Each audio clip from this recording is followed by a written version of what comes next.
Hello everyone, welcome back to my channel Hema Joshi A to Z, and today I am back with another video for class 9th quick revision for exam, and today I'll take chapter number 10 gravitation. So get ready with pen, pencil, paper or an NCERT's book. Okay, so we'll start with gravitation now, and I've uploaded so many videos previously जो आपको बताएंगे कि आपको exam से कैसे कैसे क्या क्या चीज़ें इसमें पढ़ते जाना है. ओके, सो नाउ एनसीईआरटी का ग्रेविटेशन चैप्टर हम चैप्टर नंबर 10 स्टार्ट करते हैं. ओके, तो सबसे पहले हम लोगों को पता होना चाहिए कि ग्रेविटेशन है क्या, what is the concept of gravitation.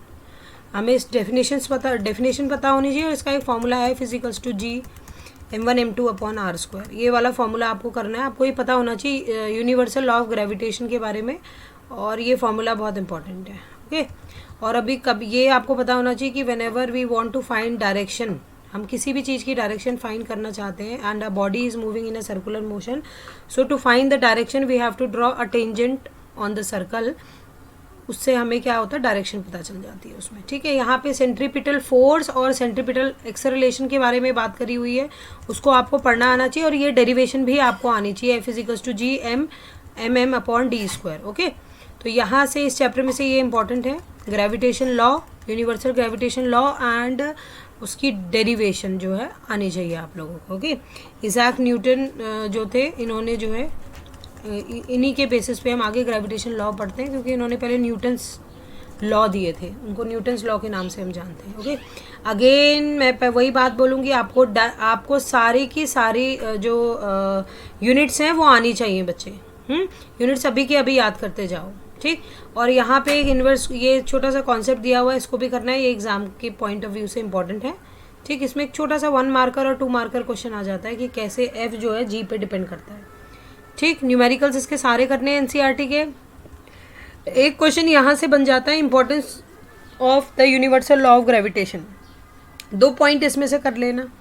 ठीक, फ्री फॉल क्या होता है, what do you mean by free fall. और इसमें पूछ लेते हैं कि एक पेपर है और एक स्टोन है, अगर उनको कुछ सर्टेन हाइट से उनको नीचे गिरा रहे हैं तो whether they will reach on the same time, और कैसे वो फ्लोर पे हिट करेंगे, टाइम जो है उनका क्या होगा. ठीक, यहाँ पे हमारे पास एक स्मॉल जी और कैपिटल जी के बीच में रिलेशनशिप है, ये पक्का आता है एग्जाम में.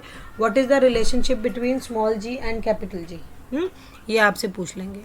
And calculate the value of G तो नहीं आएगा जहाँ तक है, क्योंकि सारी वैल्यूज इसमें आपको गिवन ही होनी चाहिए. बट आपको पता होनी चाहिए कि स्मॉल जी जो है एक्सेलरेशन ड्यू टू ग्रेविटी होता है, और इसको हम इसकी वैल्यू 9.8 मीटर पर सेकंड स्क्वायर होती है. हालांकि ये वैल्यू आपको दी होगी एग्जाम में, जब आपको न्यूमेरिकल सॉल्व करने के लिए दिया होगा, बट आपको पता होनी चाहिए.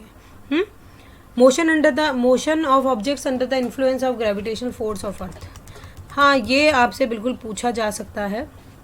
देखिए ये आ गई, अभी हमने पीछे इक्वेशन ऑफ मोशन करी थी, v is equals to U plus A T, S is equals to U T plus half A T square, and V square is equals to U square plus 2as.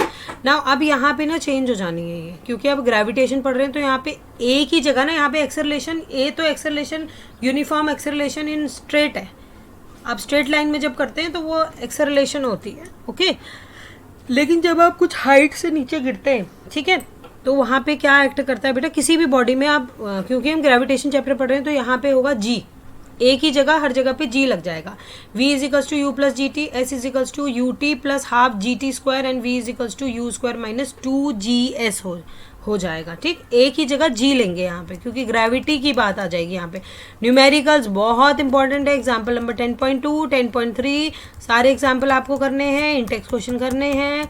उसके बाद मास का concept आपको पता होना चाहिए, wait का concept पता होना चाहिए. ये difference between mass and weight यहाँ पे आता है एग्जाम में. ओके, मास कहीं चेंज नहीं होता, वेट चेंज होता है, ये सारी चीज़ें आपको पता होनी चाहिए. ठीक, और ये वाला भी आपको पता होना चाहिए, weight of an object on moon, मतलब मून पे अगर हम जाएंगे तो हमारा वेट कितना हो जाएगा. मून की जो ग्रेविटी होती है, देखो मून पे जो ग्रेविटी होती है वो हमारे अर्थ की ग्रेविटी का 1/6 होता है. 1/6 मतलब, अगर ठीक है, ये कॉन्सेप्ट तो अगर आपको एक्सप्लेनेशन चाहिए तो आप मेरे को कमेंट बॉक्स में लिख के दीजिए, then I will explain each and every term. ठीक है, एक टॉपिक को लेके मैं उसको एक्सप्लेन करूंगी जो भी आपको चाहिए. ठीक, यहाँ पे 10.5, 10.4 सारे आपको करने हैं. उसके बाद आ जाता है बच्चे, हमारा सारा पोर्शन डिलीटेड है. थ्रस्ट, प्रेशर, ये सब चीज़ें डिलीट कर चुके हैं. ठीक है। इससे आगे जो है थ्रस्ट प्रेशर से आगे बल्कि सारी चीज़ें डिलीटेड है। थ्रस्ट, प्रेशर और एरिया ये सारा डिलीटेड है। प्रेशर इन फ्लूइड्स भी डिलीटेड है, इसको फ्लोटेशन बोलते हैं। इसमें बायोन्सी, आपका आर्किमिडीज प्रिंसिपल, ये सब चीज़ें डिलीटेड है बेटा। इससे आगे आपको कुछ भी नहीं पढ़ना, ठीक। यहाँ पे आर्किमिडीज प्रिंसिपल है, ये भी डिलीटेड है। रिलेटिव डेंसिटी भी डिलीटेड है। ओके, तो ये चैप्टर तो आपका काफ़ी छोटा हो चुका है, जल्दी आप इसको प्रिपेयर कर सकते हैं, ठीक। तो आगे मैं एनसीईआरटी के क्वेश्चंस में भी आपको टिक करा देती हूँ कौन कौन से क्वेश्चन जो है डिलीटेड हैं और नहीं है। तो यहाँ पे हम देखेंगे क्वेश्चन नंबर 1 आपको करना है, 2 आपको करना है, 3 आपको करना है, 4 आपको करना है, 5 आपको करना है एंड 6 आपको करना है, 7 करना है, 8 करना है, 9th 10th 11th आपको करना है, 12th करना है, 13th करना है एंड 14 15 16 17 18 ये सब करने हैं आपको क्वेश्चन। उसके बाद हम जाते हैं 19 20 21 22 सारे कट गए हैं, चारों के चारों क्वेश्चंस आपके कट चुके हैं, ठीक है। तो ये आपको नहीं करने हैं और बाकी जो क्वेश्चंस मैंने आपको बता दिए वो आपको सारे करने हैं, ठीक। सो ये this is for this video only. आपको इन्हीं टॉपिक्स को, इन इम्पोर्टेंट पॉइंट्स को पढ़ते हुए इस चैप्टर की प्रिपरेशन करनी है, ठीक है, और गुड मार्क्स स्कोर करने एग्जाम में। और if you want to get any information, आपको कोई भी एक्सप्लेनेशन चाहिए बेटा पर्टिकुलर टॉपिक का, तो आप मुझे नीचे कमेंट बॉक्स में लिखिए कि मैम प्लीज़ एक्सप्लेन, ये वाला टॉपिक एक्सप्लेन करो, तो मैं फिर उसके अकॉर्डिंगली वीडियो अपलोड करूँगी कि ठीक है बेटा अब मैं इसके लिए आपको एक्सप्लेनेटरी वीडियो दे दूंगी, ठीक है।